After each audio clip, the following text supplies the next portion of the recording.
अच्युतानंदन एक ऐसा नाम है जो भारत में मजदूर वर्ग, किसान आंदोलन, मेहनत कशों के अधिकार के लिए लड़ाई में उन्होंने पूरा जीवन समर्पित किया। आप देखे होंगे सोशल मीडिया पूरा केरल और पूरा त्रिवेंद्र उन्हें अच्युतानंदन को की अंतिम विदाई में उन्हें लाल सलाम करने के लिए सर चुका।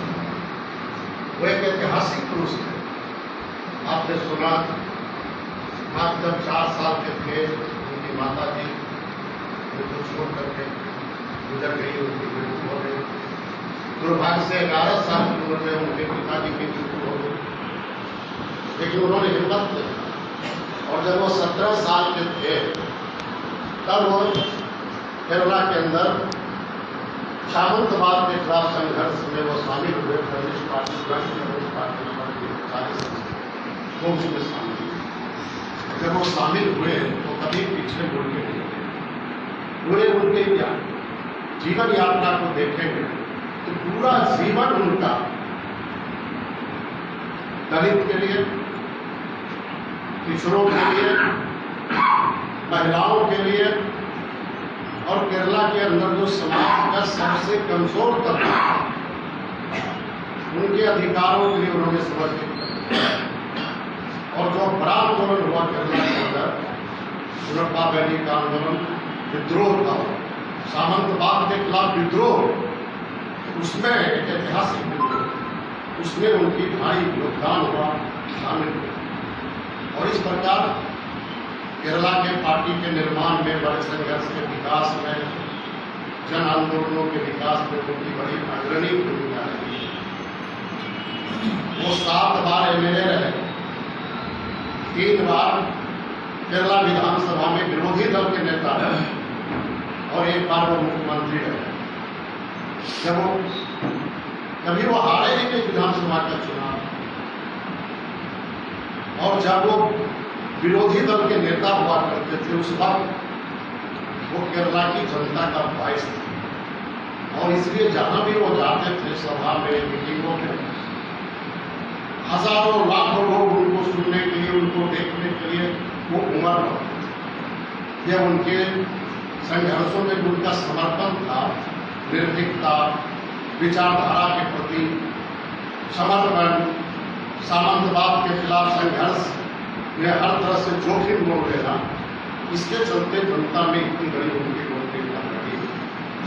आप देखेंगे वैचारिक रूप से बहुत मजबूत थे। और इसलिए जब कम्युनिस्ट आंदोलन के बीच जब बहस शुरू हुई, उन बहसों में, उन सैद्धांतिक बहसों में मैं नहीं जाना चाहता, लेकिन वो 32 साथी जो संशोधनवादी नीतियों के खिलाफ अलग हुए थे, उस 32 में एक साथी थे अच्युतानंदन। और शायद जहाँ तक मुझे जानकारी मिल रही है, वो 32 में शायद आखिरी था।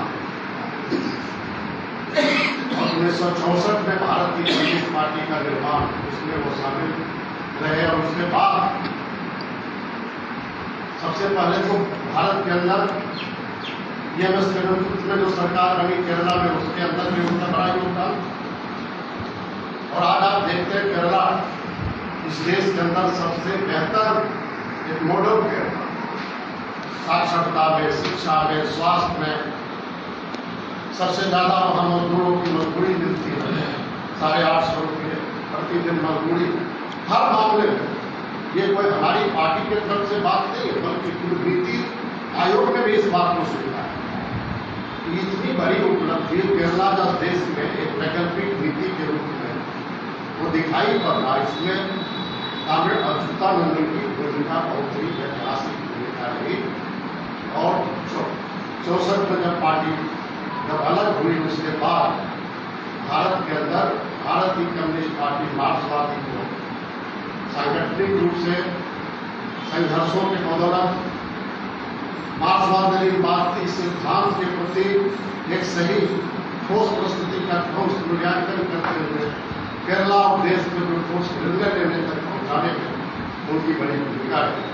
तो शुरू से ही सेंट्रल कमेटी के मेंबर रहे, पॉलिट ब्यूरो के मेंबर रहे। और हमेशा हम देखते थे जब जब मैं सेंट्रल कमेटी में गया तो वो आते थे हर मीटिंग में। उनका अंग्रेजी उतना अच्छा नहीं था, वो मलयाली में बोलते थे।